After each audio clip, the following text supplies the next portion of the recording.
नमस्कार, good morning India देख रहे हैं आप और मैं हूं आपके साथ राधिका चौधरी। तो 8 बज चुके हैं, आपका फेवरेट बुलेटिन की शुरुआत होने वाली है जिसमें अच्छी खबर और वायरल खबर भी होगी, तो साथ ही साथ देश और दुनिया की बड़ी खबरें भी होगी जो सीधा आपसे सरोकार रखती है, ताकि आज पूरा दिन आप अपडेट रहे। गुड मॉर्निंग इंडिया, मैं हूं आपके साथ हर्ष भारद्वाज। सुबह की खूबसूरत शुरुआत के साथ गुड मॉर्निंग इंडिया का आगाज हो चुका है और देश दुनिया की तमाम बड़ी खबरें तो होंगी, लेकिन शुरुआत में अच्छी खबर आपको बताते हैं फॉर्मेट के हिसाब से, ताकि पूरा दिन आपका अच्छा गुजरे। और अच्छी तस्वीर है कहीं ना कहीं दहेज को लेकर, क्योंकि आयशा की तस्वीर राधिका हमने दिखाई थी कुछ दिन पहले, और दहेज के कारण जिस तरीके से आयशा आत्महत्या करने पर मजबूर हो गई थी, अब शपथ ली गई है। अब सभी लोगों ने, मुस्लिम समुदाय ने शपथ ली कि वो दहेज नहीं लेंगे। और किस जगह की खबर है, कौन सी अच्छी खबर है, राधिका बताइए। बिल्कुल, तो ये आगरा से निकल कर आ रही है, क्योंकि हमने पिछले ही दिनों देखा था हर्ष की आयशा जिस तरह आत्महत्या करती है और वो तमाम बातों में बहुत सारे सवाल छोड़कर जाती है तमाम बेटियों के लिए कि दहेज को लेकर जिस तरह लोगों को प्रताड़ित किया जाता है, तो वो भी कहीं ना कहीं इस देश के खिलाफ थी और उससे प्रताड़ित हो गई थी। उसको लेकर मुस्लिम समाज ने कहा कि ना तो दहेज देना है और ना ही दहेज लेना है। इसको लेकर आपको बता देते हैं कि एकजुट होकर दहेज न लेने की शपथ ग्रहण की है मुस्लिम समाज के लोगों ने। नमाज के बाद आगरा के सदर भट्टी पर स्थित मस्जिद में मुस्लिम समाज के लोगों द्वारा एक बैठक आयोजित की गई थी और जिस बैठक में उन्होंने मुस्लिम समाज की आयशा पर बातचीत की, उनकी आत्मा को शांति मिले उसके लिए दुआ की। और नमाज के दौरान मस्जिद में मौजूद नेताओं ने बताया कि इस्लाम मजहब में पूरी तरह दहेज लेना और देना दोनों ही कहीं ना कहीं पाप है। तो उसी को लेकर ये खबर निकल कर आ रही है और ये अच्छी खबर हम आपको बता रहे हैं। दहेज को लेकर बेटियों के साथ कम से कम दहेज को लेकर ये प्रताड़ना अब से ना हो। हमने मुसलमानों से अपील की है कि दहेज लेना व देना कानूनन अपराध भी है और शरीयत के हिसाब से हराम है। तो बिल्कुल दहेज को बंद कर दिया जाए, जिससे कि और आयशा न बन जाए। और उसके पति ने जो उसके साथ सलूक किया है, मैं मांग करता हूं शासन प्रशासन से कि उसको कड़ी से कड़ी सजा दी जाए और उसकी जमानत बिल्कुल नहीं की जाए। उसकी सुसाइड से पूरे हिंदुस्तान का ही नहीं, पूरे दुनिया के मुसलमान का दिल हिल गया। सुसाइड तो रोज होते हैं, रोज फांसी लगते हैं लोगों की, लोग घरेलू कलेश से लोग आत्महत्या करते हैं, लेकिन इस कांड ने पूरे दुनिया के मुसलमान का दिल हिला दिया। क्यों कि ये दहेज के नाम पर ये हुआ था। गरीब बाप जो दर्जी का काम करता था वो कहां से लाती। देश के कानून के एतबार से अपना एक निज़ाम चले और जिससे कोई और समाज की बेटी, सिर्फ इस्लाम धर्म का मजहब नहीं है, समाज की बेटी किसी धर्म से हो कि इस बलि का शिकार न बने। तो इस अच्छी खबर से आपको बहुत कुछ सीखना है। चलिए अब आगे बढ़ते हैं, बात वायरल खबर की करते हैं। आजकल एक वीडियो इंटरनेट की दुनिया पर सुर्खियां बटोर रहा है। वो वीडियो क्या है जरा आप भी देखिएगा, क्योंकि वायरल खबर में एक छोटी सी बच्ची एक बंदर के साथ खेल रही है। लेकिन इसमें देखने वाली ये बात है कि एक बंदर फोन को किस तरह से देख रहा है। ये अंदाज लोगों को खूब भाया और वो फोन को छीन कर देखने लग जाता है। यकीन मानिए जैसे फोन उसका है और कोई और ले लेता है। बिल्कुल, सोशल मीडिया पर बड़ी तेजी से वायरल हो रहा है, क्योंकि बंदर का अंदाज आपको भा रहा होगा, क्योंकि बंदर भी अब फोन चलाने लगा है। और अगर छोटी सी बच्ची का जिक्र करें तो छोटी सी बच्ची भी फोन ले लेती है, लेकिन बंदर फोन वापस ले लेता है और कहता है ये मेरा है, आप मत लीजिए। जी, तो बिल्कुल ये वायरल खबर आजकल सोशल मीडिया पर, इंटरनेट की दुनिया पर खूब सुर्खियां बटोर रही है। बंदर का अंदाज लोगों को खूब भा रहा है। चलिए अब वक्त हो चला है फटाफट से आपको खबरों से खबरदार करने का, खबरों से रूबरू करने का। इस वक्त की बड़ी खबर आपको बताते हैं, दिल्ली विधानसभा में आज पेश होगा पहला ई बजट, क्योंकि आज 9 तारीख है और वित्त मंत्री मनीष सिसोदिया पेश करेंगे बजट। आपको जानकारी दे रहे हैं क्योंकि सबसे बड़ा बजट होगा, दिल्ली के मुखिया ये कह चुके हैं और सुबह 11 बजे इस बजट की शुरुआत होनी है, भाषण भी होगा। तो बिल्कुल ये बड़ी जानकारी हम आपको दे देते हैं, क्योंकि दिल्ली विधानसभा में आज पेश होने वाला है पहला ई बजट और इसको लेकर तमाम दिल्ली वासियों को कई उम्मीदें हैं इस बजट से, क्योंकि मनीष सिसोदिया इस बजट को पेश करेंगे और साथ ही साथ कई सारी योजनाएं जो होगी इस बजट के जरिए लोगों तक पहुंचाने की कोशिश की जाएगी। सुबह यानी कि आज 11 बजे ये बजट पेश किया जाएगा। दिल्ली वासियों के लिए बड़ी सौगात लेकर आएंगे दिल्ली सरकार। और आपको बता दें, इस बजट से कई सारी बातें सामने निकल कर आ रही हैं। वो वैक्सीन को लेकर हो सकती हैं, क्योंकि फ्री वैक्सीन दिल्ली वासियों को देने की बात कहीं ना कहीं दिल्ली सरकार की तरफ से खबरों के हवाले से सामने आ रही है। उसी के अलावा शिक्षा पर इस बजट पर अच्छा खासा पैसा लगाया जाएगा और उसी के हिसाब से 65 करोड़ पिछली बार कहे तो कहीं ना कहीं इस बार का जो बजट होगा वो 65 करोड़ से ज्यादा बताया जा रहा है। तो चलिए इसी के साथ अब आगे बढ़ते हैं। उज्जवल हमारे संवाददाता जुड़ गए हैं इस खबर पर ज्यादा जानकारी देने के लिए। उज्जवल से सीधा लेते हैं। उज्जवल बताइएगा, क्योंकि ई बजट आज पेश होने वाला है, इसको लेकर दिल्ली वासियों की उम्मीद सीधा सीधा दिल्ली सरकार से जुड़ी हुई है। कितनी उम्मीदों पर दिल्ली सरकार खरा उतरेगी? बिल्कुल ठीक राधिका, देखिए अगर हम बजट की बात करें तो इस साल पहली बारी डिजिटल फॉर्मेट में बजट पेश किया जा रहा है, क्योंकि देखिए दिल्ली सरकार ने कोरोना महामारी जो चल रही है उसके चलते फैसला लिया है कि जो इस बार बजट पेश किया जाएगा वो डिजिटल फॉर्मेट में ही पेश किया जाएगा। इसके साथ ही देखिए हम आपको और अपने दर्शकों को एक और बात बता दें कि इस बार की जो बजट की थीम है वो देशभक्ति की थीम बताई जा रही है। सूत्रों के हवाले से ऐसी खबर मिली है। देखिए अगर साल हम बात करेंगे 2015-16 की, तो उस वक्त स्वराज थीम पे बजट आया गया था। उसके बाद देखिए 2018 और 19 की बात करेंगे तो उस वक्त ग्रीन बजट पेश किया गया था। तो इसके तहत ही देखिए जो बजट की थीम जैसे दिल्ली सरकार निकालती है, तो इस बार का जो बजट बताया जा रहा है 21-22 का, उसकी देशभक्ति की थीम बताई जा रही है। देखिए 2022 में जो हमारा देश है, भारत देश, अपने 75 स्वतंत्रता दिवस पूरा मना लेगा, तो उसी को लेके ये थीम बताई जा रही है। और इसके साथ ही देखिए 75 वीक तक, लगभग 75 वीक तक तमाम जितने भी देशभक्ति के कार्यक्रम हैं वो इसमें किए जाएंगे। तो इस तरीके का ये बजट बताया जा रहा है। देखिए अगर हम पिछले साल के बजट की बात करेंगे तो लगभग 65 करोड़ रुपए के आसपास का पिछले साल का बजट था दिल्ली सरकार का, और इस बार जो बताया जा रहा है कि 65 करोड़ से भी ज्यादा का इस बार का बजट हो सकता है।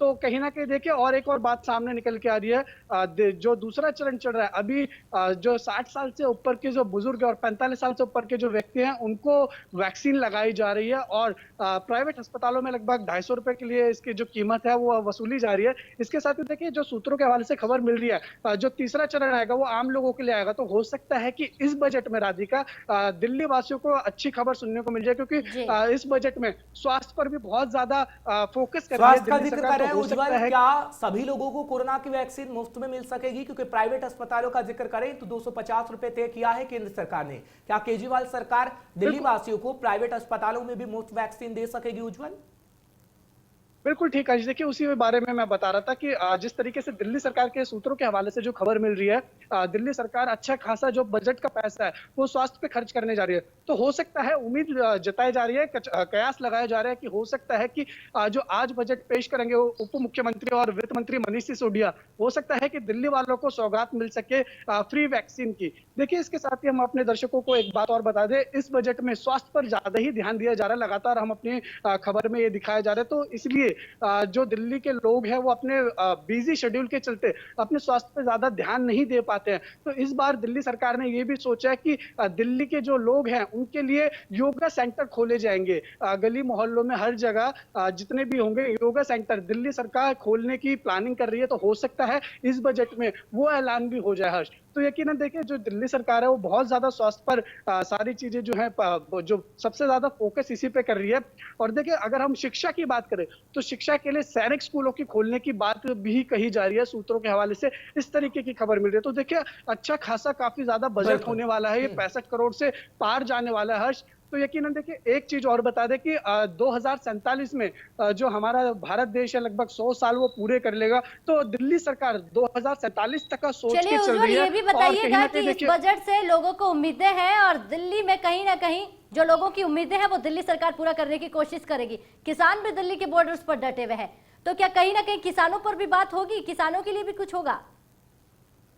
बिल्कुल ठीक। देखिए राधिका, अगर हम दिल्ली के लोगों की बात करें तो यकीनन दिल्ली के लोगों को बहुत ज्यादा उम्मीद है दिल्ली सरकार से। और देखिए हम केजरीवाल सरकार की बात करें तो लगातार ही वो किसानों को सपोर्ट कर रही है। तो हो सकता है कि कुछ ऐसी चीजें देखने को मिल जाए दिल्ली सरकार की तरफ से। लेकिन फिलहाल अभी देखिए सूत्रों के हवाले से जो खबर मिल रही है वो ये सिर्फ बाहर ये निकल के आ रही है कि स्वास्थ्य पे और इसके साथ ही देखिए शिक्षा पर सबसे ज्यादा जो पैसा है वो इन्हीं पर ही खर्च होने वाला। और जो देशभक्ति की थीम जैसे कि मैंने आपको बताई है 75 वो वीक चलेगी लगभग, तमाम जगह जाके दिल्ली सरकार वो कार्यक्रम करेगी और हो सकता है कि देखिए जो दिल्ली का आसमान है उसको तिरंगे से सजाने की भी कोशिश की जाएगी। तो तमाम बिल्कुल। दिल्ली की सरकार ये सारी चीजें कर रही है, अपनी तरफ से कोशिश करेंगी कि दिल्ली वासियों को अच्छा खासा बजट पेश किया जाए, क्योंकि देखिए अगर हम बिल्कुल दिल्ली की बजट बात अच्छा करें खासा तो पेश दिल्ली किया में जाएगा 200 उज्जवल, लेकिन इस कोरोना काल में जिस तरीके से लोगों की नौकरियां चली गई हैं, क्योंकि केंद्र सरकार की तरफ से रोजगार का मुद्दा उठ रहा है और लोग रोजगार मांग रहे हैं केंद्र सरकार से, दिल्ली सरकार की तरफ से क्या प्लानिंग है? क्योंकि दिल्ली में लॉकडाउन लगा, कितने लोग बेरोजगार हुए और अभी भी लोग घर पे बैठे हैं जो नौकरी चाहते हैं। क्या केजरीवाल सरकार कोई ऐसा खाका तैयार करके लाएगी आज के दिन? बिल्कुल ठीक है। देखिए अगर हम रोजगार की बात करें तो कल देखिए जब बजट सत्र स्टार्ट हुआ था तो अनिल बैजल जो दिल्ली के उपराज्यपाल है, उन्होंने दिल्ली सरकार की तमाम जितनी भी उपलब्धियां हैं वो गिनवाई थी। उसमें उन्होंने ये भी कहा था कि दिल्ली सरकार ने देखिए रोजगार बाजार नाम से एक वेब पोर्टल शुरू करा है, जिसमें कहीं ना कहीं जैसे कि आपने कहा कि कोरोना काल में लोगों की नौकरी चली गई, तो इसको लेकर दिल्ली सरकार ने पहल करी और इस पे देखिए जिसको नौकरी चाहिए और जो नौकरी देने वाला है वो रजिस्टर करता है। और इसके साथ ही देखिए दिल्ली सरकार का ये दावा है कि ये प्लेटफॉर्म पहली बार ऐसी सरकार ने दिया है। तो यकीनन देखिए दिल्ली सरकार अपनी उपलब्धियां गिनवा रही है, लेकिन रोजगार पे कितना काम होगा वो तो आज जब 11 बजे बजट पेश करेंगे मनीष सिसोदिया, उसमें ही पता लग पाएगा। हर्ष जी उज्जवल, ये भी बताइएगा जाते जाते आखिरी सवाल, क्योंकि आज बजट पेश होने वाला, ई बजट पेश होगा, दिल्ली वासियों को उम्मीदें हैं और रोजगार को लेकर भी आपने तमाम जानकारी दी, तो क्या इस बजट से कहीं ना कहीं हर तबके का अपनी उम्मीद लगा सकता है? क्योंकि केवल बात यहाँ पर कोरोना और कहीं ना कहीं बेरोजगारी को जोड़कर देखें तो छोटे से छोटे तबके की बात करें तो वो भी सड़कों पर है, तो क्या उनके लिए भी कुछ ना कुछ होगा इस बजट में? बिल्कुल राधिका, देखिए अगर हम दिल्ली सरकार की बात करेंगे तो दिल्ली सरकार की तरफ से हमेशा यही दावे किए जाता है कि दिल्ली सरकार हर अंतिम व्यक्ति की जो लाइन में खड़ा है उसके लिए काम करती है। देखिए क्योंकि दिल्ली में अगर हम बिजली की बात करें तो 200 यूनिट बिजली दिल्ली में फ्री है, इसके साथ ही पानी फ्री है। तो यकीनन देखिए दिल्ली सरकार जो है वो लोगों के लिए काम करती है, आम जनता के लिए काम करती है, गरीब जो जनता है, गरीब तबके के लोग हैं उनके लिए काम करते हैं। तो इसलिए दिल्ली के जो लोग हैं वो जो केजरीवाल सरकार है उससे बहुत उम्मीद लगा के बैठे हैं और इसलिए हमेशा उनको जिताते भी है। देखिए जैसे अभी हमने देखा कि दिल्ली में एमसीडी के भी चुनाव हुए थे, 5 सीटों पर उपचुनाव हुए थे, उसमें भी दिल्ली सरकार को ही जो दिल्ली वासियों ने जिताया। देखिए क्योंकि 5 में से 4 सीटें उनको जिता के दिल्ली वासियों ने वापस एमसीडी में उनकी जो 4 सीटें हैं वो कायम की। तो यकीनन देखिए राधिका दिल्ली वासी जो हैं वो केजरीवाल सरकार पर काफी ज्यादा भरोसा करते हैं, क्योंकि देखिए अगर हम देखेंगे तो केजरीवाल सरकार ने दिल्ली वालों के लिए काफी ऐसे काम किए जो वर्तमान में कभी इससे पहले नहीं हुए और लगातार देखिए बिजली पानी हो गया। इसके साथ देखिए दिल्ली की जनता केजरीवाल सरकार पर करती है, लेकिन उस भरोसे पर कितना केजरीवाल खरा उतरेंगे ये आज ही बजट जब पेश किया जाएगा, उन उम्मीदों पर कितना खरा उतरेंगे उस बात का जायजा सीधे 11 बजे लगेगा। आप अपनी नजर बनाए रखिएगा। बहुत बहुत शुक्रिया तमाम जानकारी देने के लिए। अब आगे बढ़ते हैं, बात देश के प्रधानमंत्री की करेंगे, क्योंकि भारत के देश के प्रधानमंत्री की करें तो आपको बता देते हैं कि आज पीएम मोदी करेंगे मैत्री सेतु का उद्घाटन। ये बड़ी जानकारी हम आपको दे देते हैं, क्योंकि भारत और बांग्लादेश के बीच बने मैत्री सेतु पुल का आज उद्घाटन किया जाएगा और डिजिटल तरीके से उद्घाटन होगा। यह भी आपको बता देते हैं। पीएमओ से भारत बांग्लादेश के संबंधों पर भी बात की गई है। पीएम मोदी ने त्रिपुरा में भी कई सौगात दे सकते हैं, यह भी खबर सामने निकल कर आई है। बड़ी जानकारी हम आपको दे देते हैं, क्योंकि आज देश के प्रधानमंत्री मोदी सेतु पुल का उद्घाटन करेंगे। मैत्री सेतु पुल बना हुआ है बांग्लादेश और भारत के बीच, इसका उद्घाटन करेंगे और इसके जरिए जानकारी यही निकल कर आ रही है, अच्छा खासा फायदा होने वाला है देश को जब इसका उद्घाटन किया जाएगा और डिजिटल तरीके से इसका उद्घाटन होगा, जिसके बाद देश के प्रधानमंत्री त्रिपुरा में कई सौगातें देते हुए भी नजर आएंगे। ये भी हम आपको बता देते हैं। बिल्कुल, अगर बात बांग्लादेश की करें और भारत की करें तो संबंध लगातार अच्छे बन रहे हैं और जानकारी हम आपको लगातार पहुंचा रहे हैं। हैदर मलिक हमारे साथ जुड़ चुके हैं, हमारे संवाददाता, तमाम जानकारी वो भी आप तक पहुंचाने की पूरी कोशिश करेंगे। हैदर, जानकारी दीजिएगा, बांग्लादेश का जिक्र करें और भारत का जिक्र करें तो संबंध कैसे हैं, किसी से छिपा नहीं है, और अब जब इस पुल का उद्घाटन होगा तो संबंध कहीं ना कहीं प्रगाढ़ होंगे, लेकिन त्रिपुरा को भी कई सौगातें मिलेंगी। क्या जानकारी आपके पास है और कब तक इसका उद्घाटन हो सकेगा आज के समय में? जी बिल्कुल हर्ष, आज दोपहर 12 बजे वीडियो कॉन्फ्रेंस के जरिए पहली नदी पर वो भारत और बांग्लादेश की में बहती है, उस पर बने मैत्री का उद्घाटन करेंगे। ये वही पहली नदी है जो त्रिपुरा और बांग्लादेश में भारतीय सीमा के बीच बहती है और दोपहर 12 बजे इसका उद्घाटन होना है। ये तकरीबन 2 किलोमीटर का पुल होगा और 133 करोड़ रुपए की इसमें लागत लगी है। ये पुल भारत के सबरूम और बांग्लादेश के रामगढ़ को कनेक्ट करेगा।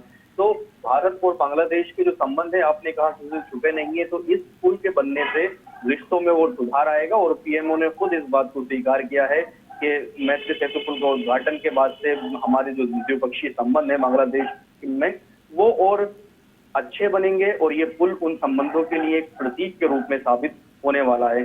और सबसे बड़ी बात यह है, मैत्री सेतु पुल का उद्घाटन के बाद जो उत्तर पूर्व के इलाके हैं वहां एक तो आवाजाही आसान हो जाएगी, क्योंकि इस पुल के जरिए यात्रियों के जो आवागमन है वो बहुत आसान हो जाएगा। दूसरा, उत्तर पूर्व के जो बाजार हैं वो डेवलप हो सकेंगे, क्योंकि बड़ी संख्या में भारत के लोग बांग्लादेश से आवाजाही करते हैं, दिक्कत आती है। तो ये पुल उन लोगों के लिए जरूर बहुत अच्छा साबित होगा आवाजाही के लिहाज से।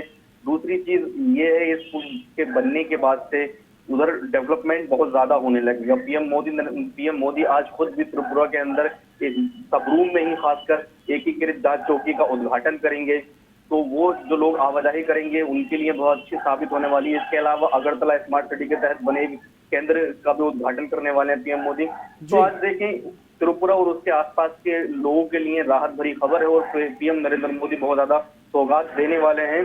तो कहीं ना कहीं आज से भारत और बांग्लादेश के बीच एक नए रिश्तों की शुरुआत होने वाली है और ये मैत्री सेतु पुल उनके लिए एक पिलर साबित होगा। बिल्कुल हैदर, कहीं ना कहीं त्रिपुरा की हम बात कर रहे हैं, भारत और बांग्लादेश के संबंध ठीक होंगे क्योंकि मैत्री सेतु पुल का जब उद्घाटन होगा तो जाहिर सी बात है। लेकिन बात यहाँ पर ये करें कि तस्वीर में कितना बदलाव देखने को मिलेगा। कहीं ना कहीं हम देखें तो आवागमन में सुधार होगा, आपने कहा, तो जनता के लिए कितना फायदा होगा, दोनों की जगह की बात करें, बांग्लादेश और भारत के लिए? देखिए राधिका, निश्चित तौर पर बांग्लादेश की एक बड़ी आबादी भारत के अंदर बसती है, चाहे वो आप पश्चिम बंगाल में मथुरा समुदाय ले लो 27% है, या इसके अलावा जो बांग्लादेश से सटी हुई हमारी सीमाएं हैं वहां बांग्लादेश की बहुत ज्यादा आबादी बसती है।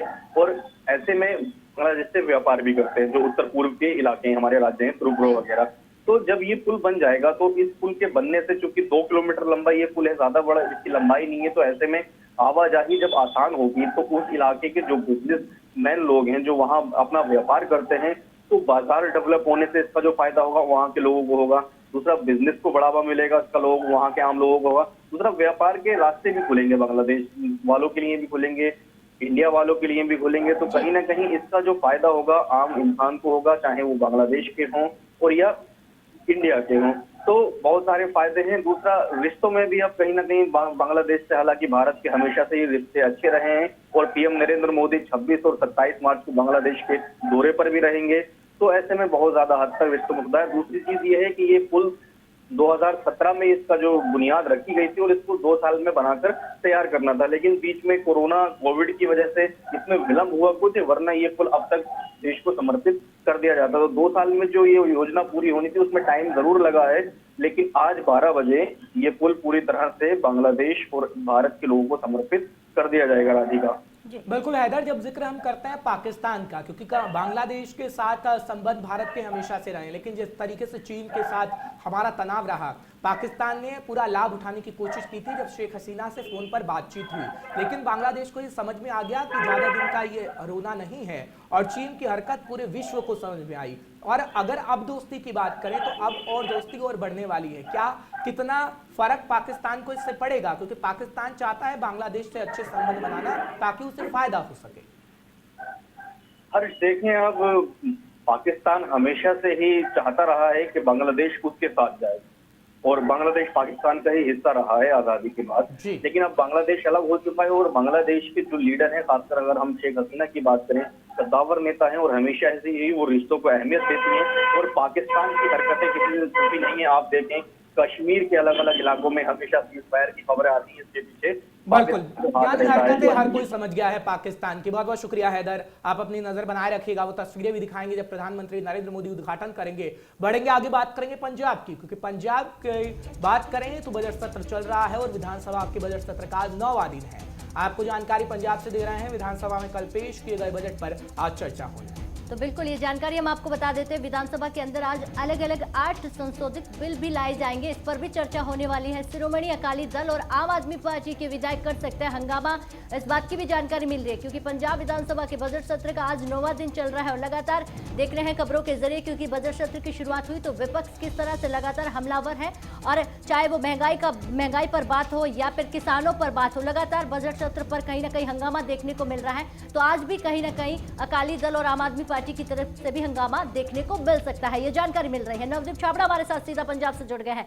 नवदीप, बताइएगा, क्योंकि आज 9वां दिन चल रहा है, पंजाब की बात कर रहे हैं बजट सत्र का, तो इसको लेकर आज भी कहीं ना कहीं हंगामे के आसार जताए जा रहे हैं। इसको लेकर क्या कुछ तैयारियां विपक्ष की तरफ से पूरी की गई हैं और इसको लेकर बजट सत्र में क्या कुछ बातें निकल कर आ सकती हैं?